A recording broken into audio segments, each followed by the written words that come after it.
More than that, we rejoice in our sufferings, knowing that suffering produces endurance, endurance produces character, and character produces hope, and hope does not disappoint. In the name of the Father, and of the Son, and of the Holy Ghost. Amen. You may be seated.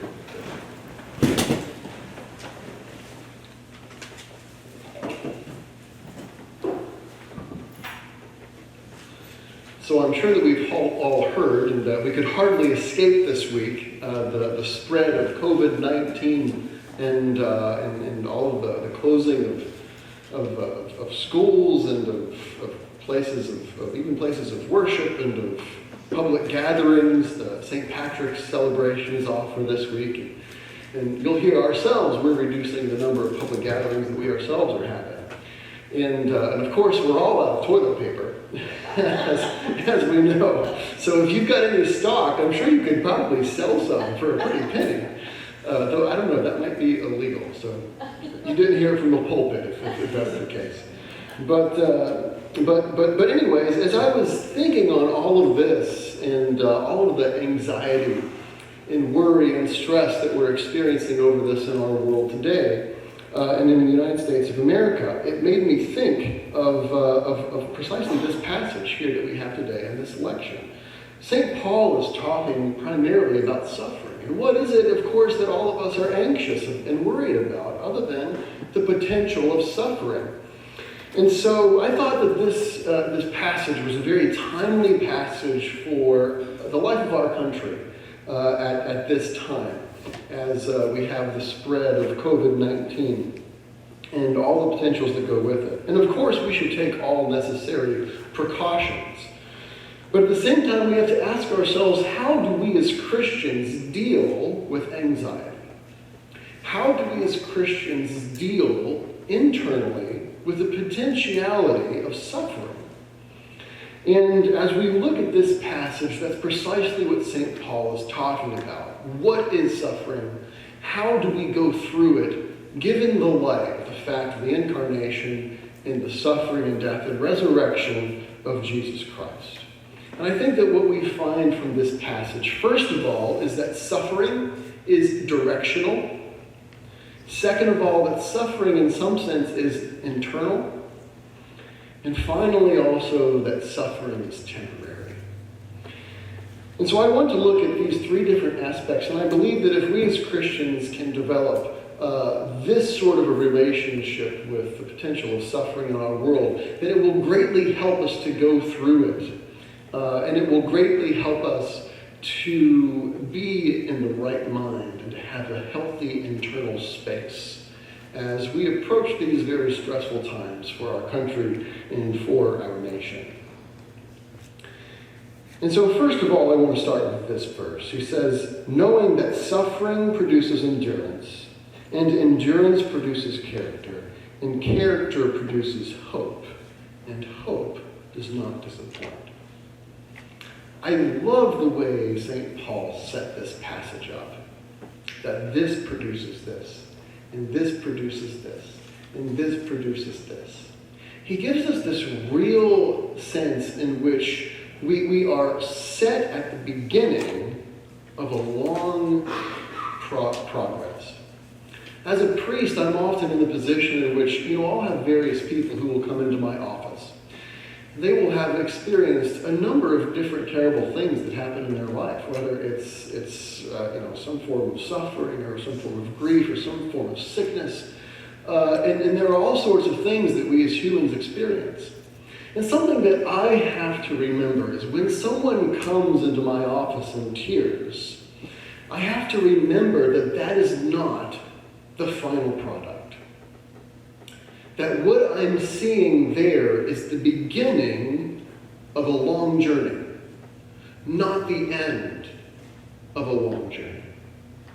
And I believe that we need to remember that about ourselves, especially when we find ourselves in a situation of suffering, of grief, of worry, of anxiety. I think we have the sense to look at that and think to ourselves, look at what has happened to me. Here I am, I have this long and wonderful life, and now here is the final state into which everything has fallen. And we get stuck, we put these little blinders on, and all we can see is the terrible thing itself. All we can see is the suffering. All we can see is the hardship. And the darkness of that cloud envelops us, and it's difficult for us to look beyond that present moment and that present grief that we experience. And I think what St. Paul is saying is this: don't look on your troubles and your difficulties and your stresses as a problem. Look upon them instead as an opportunity. When we find ourselves in these situations, we tend to convince ourselves that that situation is more powerful than what's inside of us. And it's just like with weights, right? If you go to the gym and go to lift weights, if you try to lift a huge weight, it's probably not going to do you that much good. But I think that you find that if you begin to lift smaller weights, and if you continue to allow yourself to experience the resistance, and if you don't walk away from it because you're too depressed to deal with it, if we instead learn to come to it and look at it as a challenge that can make us stronger, and we're willing to go through the long process of incremental weight gain, we find ourselves to be healthier and better people in the end, that are better to deal with weight. But I think that the same thing can be true of our lives in general. That's precisely why the church gives us things like Lent. My friends, this is all of what Lent is about. What are the 3 disciplines of Lent? You've got fasting, almsgiving, and prayer, all of which are designed to introduce some degree of intentional discomfort, some small degree of, you could say, suffering in our lives. Those are there precisely for this very reason, so that we can begin to see that what is determinant is not the problems on the outside, but rather the way that we deal with it on the inside.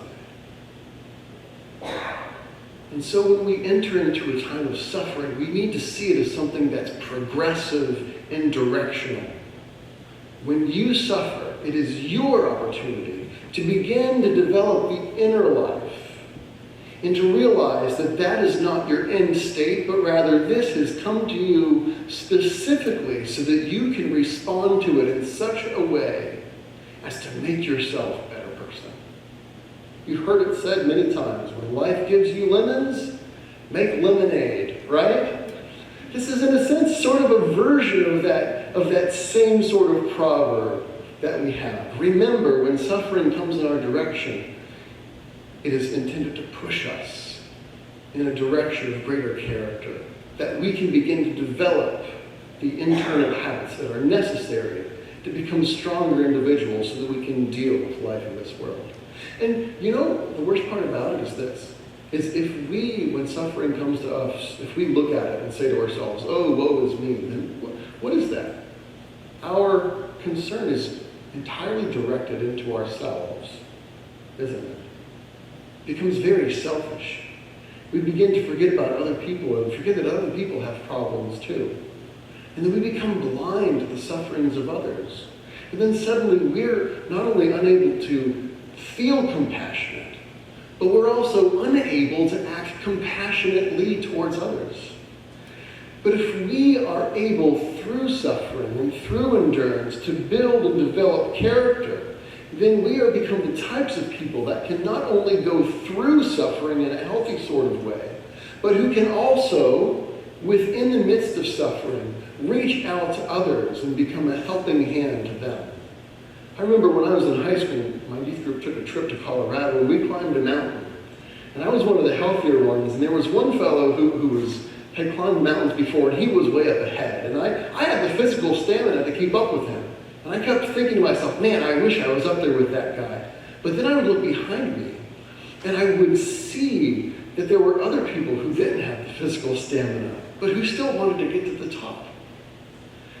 And I realized that true strength wasn't being able to get ahead and climb the mountain by yourself, true strength was hanging behind in using your health and your strength to help other people. I think that's what St. Paul means by character, that through suffering it can develop endurance, and through endurance it can develop character, because suddenly what becomes most valuable is the virtue that's been developed within instead of the suffering that we're experiencing from without. And we begin to value that virtue within more than the suffering that comes at us from without. And so first of all, suffering is directional, it's progressive, it's moving us in a positive direction. But I think that we've already seen how this introduces us to the second point. Suffering is not only directional, but in many ways, it is also internal. Get this, I love this little line of St. Paul. He says, through him we have obtained access to this grace in which we stand, and, here's the line, we rejoice in our hope of sharing the glory of God. More than that, we rejoice in our sufferings. Now, isn't that a fascinating phrase? Have you ever run into someone who rejoices in their sufferings? I just lost my job. I just hurt my back. Oh boy, this sprained ankle, that's really painful. I think it's pretty rare that we run into someone who actually rejoices in their sufferings. As a matter of fact, I think most of us would consider that the very definition of insanity, right? But yet, what is it that St. Paul just said here? We rejoice in our sufferings. Not because of what the sufferings are in and of themselves, but because suffering points to something deeper, something greater. Because suffering points to who and what we are on the inside. At the very least, I think what St. Paul is saying is that our relationship with suffering doesn't always have to be one of dread. And that how we go through suffering is determined greatly by the type of life we have on the inner inside, our inner spiritual life. Guess what, my friends? What is inside of you can be far stronger than what comes at you from the outside. We as Americans have a terrible relationship with comfort and pleasure, right? We've all kind of, in our culture, it's just been inculcated deeply into us that pleasure and comfort are the highest values that we could possibly have. And we fall apart when the potential of a lack of pleasure or a lack of discomfort comes to us. And we think that those people who reject pleasure and comfort are repressive and crazy. But yet I think St. Paul causes us to take another look at that. Because if that is our state of mind, then any form of suffering that comes at us automatically knocks us into some sort of anxiety or depression or stress. Or worse. But I think St. Paul is telling us that if our focus instead is on the value of virtue instead of the value of comfort, then when our comforts are taken away, if we maintain our virtue, then those things don't have such great effect on us. I was reading this past week in Jeremy Taylor, one of the greatest Anglican theologians I think that has ever existed, wrote a wonderful book called Holy Living, Holy Dying. I would encourage you to read it sometime. If you can get past the 17th century lingo, it's a really great book. But I want to read a portion of that to you today, because he was kind of talking about this. He's talking about the virtue of contentedness. He says, contentedness in all accidents brings great peace of spirit, and is the great and only instrument of temporal felicity. It removes the sting of the accident and makes a man not to depend upon chance and uncertain dispositions of men for his well-being, but only on God and his own Spirit.